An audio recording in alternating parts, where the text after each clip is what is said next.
अस्सलाम वालेकुम everyone, welcome back to my channel. कैसे हैं आप सब लोग? उम्मीद करती हूँ सब ठीक ठाक होके और खैरियत से होके। आज हम इस वीडियो में बात करने वाले हैं थर्ड ट्राइमेस्टर के बारे में, मतलब कि आपके 7वें, 8वें और 9वें महीने के बारे में।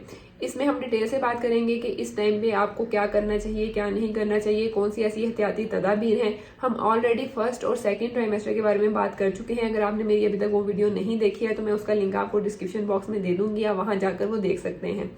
उससे पहले आप मेरे चैनल को सब्सक्राइब कर दें, वीडियो को लाइक और शेयर भी कर दीजिएगा। इसके अलावा ये मेरा सेकंड चैनल है, इसका लिंक मैं आपको आई बटन में दे दूंगी, तो आप उसे भी लाजमी विजिट करें और उसे सब्सक्राइब करें। अब वीडियो स्टार्ट करते हैं।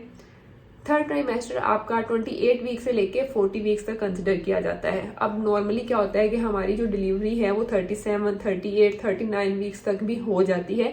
कभी ऐसा होता है कि 40 वीक्स कंप्लीट नहीं हो पाते हैं, तो वो नॉर्मल होता है डॉक्टर आपकी कंडीशन को देखते हुए।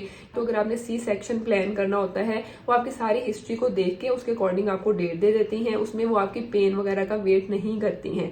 लेकिन अगर आपकी नॉर्मल डिलीवरी होती है तो 40 वीक्स तक वेट किया जाता है, उसके बाद ही आपको आर्टिफिशियल पेन दी जाती हैं, अगर कोई और मसला नहीं चल रहा।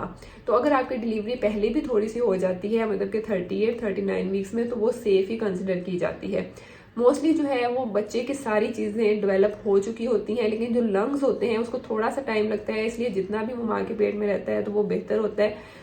इसके अलावा जो है, जो बहुत ही इंपॉर्टेंट चीज होती है कि अगर आप उस टाइम पे डेक्सा के इंजेक्शन लगवा लेते हैं बिल्कुल आखिरी महीनों में, तो वो भी काफी ज्यादा सेफ होता है। उससे बच्चे के जो लंग्स हैं वो टाइम से पहले मैच्योर होना स्टार्ट हो जाते हैं। तो उसमें फिर बच्चे को अगर खुदा न खास्ता प्री मैच्योर डिलीवरी हो जाती है तो उस टाइम पे कोई भी ऐसा लंग्स का रिस्क नहीं रहता, या उसको सांस लेने में मसला नहीं होता, इन्फेक्शन वगैरह का इशू नहीं होता। तो आप अपने डॉक्टर की रिकमेंडेशन से जो है वो इंजेक्शन लगवा सकते हैं। इस टाइम पे जो है वो मोस्टली लेडीज इस बात से परेशान होती हैं कि बच्चे का जो वेट है वो बहुत ज्यादा कम है। बच्चे का जो वेट है, जब आपका सेकंड ट्राइमेस्टर बिल्कुल एंड होता है तो उस टाइम पे 1 kg तक कंप्लीट होता है। उसके बाद जितना भी बच्चे का वेट इंक्रीज होता है वो आखिरी 3 महीनों में होता है, 7वें, 8वें और 9वें महीने में। इसके अलावा मैं आपको इस महीने में रिकमेंड करती हूँ कि आप जो है ये 2 मिल्क लें, चाहे आप इसको दूध में डाल के लें, पानी में डाल के लें, वो भी काफी ज्यादा हेल्प करता है बच्चे का वेट गेन करने में। बच्चा डिलीवरी के टाइम पे अगर 2.5 से लेकर 3.5 kg के दरमियान में है तो वो नॉर्मल वेट कंसिडर किया जाता है और उसको हेल्दी ही माना जाता है। इस टाइम पे जो है वो प्री मैच्योर डिलीवरी का बहुत ज्यादा डर होता है, क्योंकि बहुत से केसेस में ऐसा देखा जाता है कि बच्चा जो है वो 7वें महीने में पैदा हो जाता है, 8वें में हो जाता है, 9वां भी कंप्लीट नहीं कर पाता है। तो बच्चा इस टाइम पे डिलीवर हो जाता है तो वो बाहर के माहौल से उतना ज्यादा अच्छे तरीके से एडजस्ट नहीं हो पाता, उसके लंग्स का इशू होता है, फिर उसको नर्सरी में रखना पड़ता है, तो बहुत सी ऐसी प्रॉब्लम्स आ जाती हैं। तो इस चीज से बचने के लिए आपने कुछ चीजों का ख्याल रखना होता है। वो ये है कि अगर आपको इन ट्राइमेस्टर में कोई भी ऐसा इशू है, जैसे कि लो लेइंग प्लेसेंटा का है, ब्लीडिंग का प्रॉब्लम हो रहा है, इन्फेक्शन का इशू हो रहा है, तो डायबिटीज का प्रॉब्लम है, या फिर ब्लड प्रेशर का इशू है, तो आपने बहुत ही ज्यादा केयरफुल रहना है कि कहीं पे भी कोई ऐसा मसला ना बने जिससे बच्चे की प्री मैच्योर डिलीवरी हो जाए। इसलिए सफर वगैरह से भी एहतियात करें। स्मेली डिस्चार्ज है, या फिर ब्लड आ रहा है, या फिर डिस्चार्ज का कलर चेंज है, पेन हो रही है, तो वो आपके इन्फेक्शन हो सकता है, उसकी वजह से आपकी प्री मैच्योर डिलीवरी हो सकती है, तो वो आप थोड़ी सी केयर रखें। लेकिन अगर आपका डिस्चार्ज वाइट ही है और आपको लग रहा है कि बहुत ही ज्यादा पानी की तरह आ रहा है, कि आपको पैड यूज करना पड़ रहा है, तो उस टाइम पे हो सकता है कि आपका वाटर बैग भी लीक कर जाए, तो वो बहुत ज्यादा डेंजरस होता है। उस टाइम पे आपने फौरन से पहले डॉक्टर के पास पहुंचना होता है ताकि वो डिलीवरी जो है वो प्लान कर सके। अगर आपको सर्विक्स इनसफिशिएंसी का मसला होता है तो उसमें भी प्री मैच्योर डिलीवरी हो सकती है। तो ये सब चीजें आपने टाइमली नोट करते रहना है। डॉक्टर को विजिट आपने हफ्ते में 2 दफा करना है। अगर आपका कोई भी ऐसा मसला चल रहा है तो वो उसके अकॉर्डिंग आपको देखती रहेंगी। इसके बाद बात करें कि माँ में क्या चेंजेस आती हैं, तो इस टाइम पे जो बम्प होती है वो काफी ज्यादा, बेबी बम्प इंक्रीज हुई होती है, पेट आपका काफी ज्यादा निकला होता है, तो उसमें आपको वॉक करने में भी मसला होता है। इसलिए रशी एरिया में जाने से थोड़ा सा अवॉइड करें, अगर जाते हैं तो थोड़ा अपना ख्याल रखें। और इसके अलावा जो ट्रैवलिंग है वो बहुत ज्यादा ट्रैवलिंग आप ना करें, अगर आपकी कोई भी हाई रिस्क प्रेगनेंसी है, अगर नहीं है तो भी आप एहतियात करें।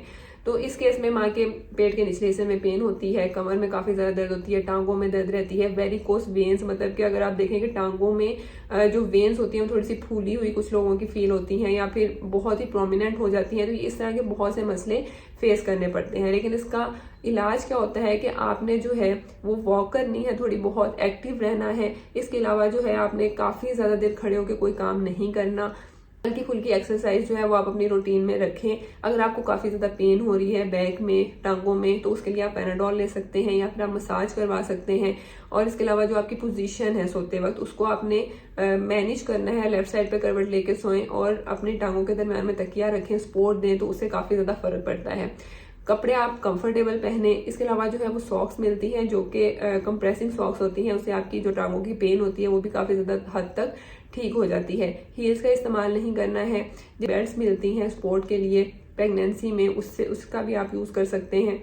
या फिर आप बिल्कुल ही नीम गर्म पानी से जो है वो बाथ ले लेते हैं, तो उससे भी आपकी बॉडी काफी हद तक रिलैक्स हो जाती है। इस टाइम पे जो आपको पेट के निचले हिस्से में दर्द होती है वो दो तरह की हो सकती है। एक तो बिल्कुल नॉर्मल आपको पेन हुई और वो ठीक हो जाती है, लेकिन आपको ब्रैक्सटन हिक्स जो कॉन्ट्रैक्शन होती है वो भी इस टाइम पे होती है। मतलब कि आपको ऐसा फील होता है कि शायद मेरी लेबर पेन स्टार्ट होने वाली है, लेकिन ये वाली पेन आपको थोड़ी देर रहती है, उसके बाद आपकी खत्म हो जाती है। लेकिन जो लेबर पेन होती है उसमें आपने डिफरेंस कैसे करना है कि वो पेन आपकी थोड़ी थोड़ी होते हुए इंक्रीज होती जाती है और उसकी इंटेंसिटी भी इंक्रीज होती है, उसका जो टाइम ड्यूरेशन होता है वो कम होता जाता है। मतलब कि पहले आपको थोड़ी सी पेन हुई, उसके बाद आपको फिर ज्यादा पेन होगी, फिर उससे ज्यादा पेन होगी। अगर आपको इस तरह के रिदम में पेन्स आ रही हैं तो वो फिर आपकी लेबर पेन हो सकती है। तो उस टाइम पे आपने इमरजेंसी में डॉक्टर को विजिट करना है। अपना जो बैग है उसको हर टाइम जो है उसे तैयार रखें, ताकि कोई भी ऐसी इमरजेंसी हो तो आप फटाफट से डॉक्टर के पास जा सके। यही वो टाइम होता है कि जबकि बच्चे की पोजीशन जो होती है वो बिल्कुल आपके पेट में फिक्स हो जाती है और वही डिसाइड करती है कि आपकी नॉर्मल डिलीवरी होगी या फिर आपका सी सेक्शन होगा। जो ब्रीथ पोजीशन होती है उसमें बच्चे का सर जो है वो ऊपर की तरफ होता है और इस टाइम पे नॉर्मली जो है तकरीबन 36-37 वीक्स में बच्चा जो है वो अपना सर नीचे की तरफ एडजस्ट कर लेता है, क्योंकि वो जो उसका सर का पार्ट होता है वो हैवी होता है और वो इस तरह से डिजाइन होता है कि वो हमारे पेल्विक का जो एरिया होता है उसको ओपन करने में हेल्प करता है और बिल्कुल वहां पे जाके फिक्स हो जाता है, जिसमें हमारी नॉर्मल डिलीवरी होती है।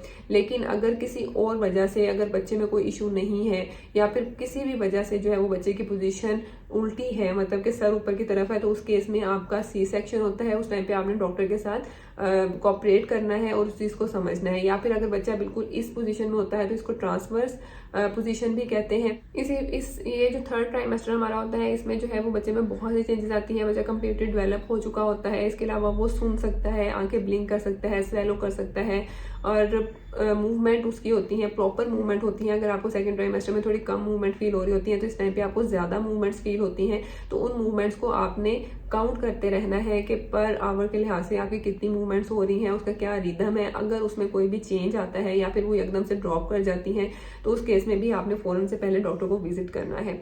सो आई होप कि इस वीडियो से आपको काफी ज्यादा कंफ्यूजन क्लियर हो गई होगी। लेकिन अगर आपका फिर भी कोई क्वेश्चन है आप मुझे कमेंट सेक्शन में कर सकते हैं। अपना बहुत ज्यादा ख्याल रखें, दुआ में याद रखें। इंशाल्लाह नेक्स्ट वीडियो में मुलाकात होगी, तब तक के लिए अल्लाह हाफिज।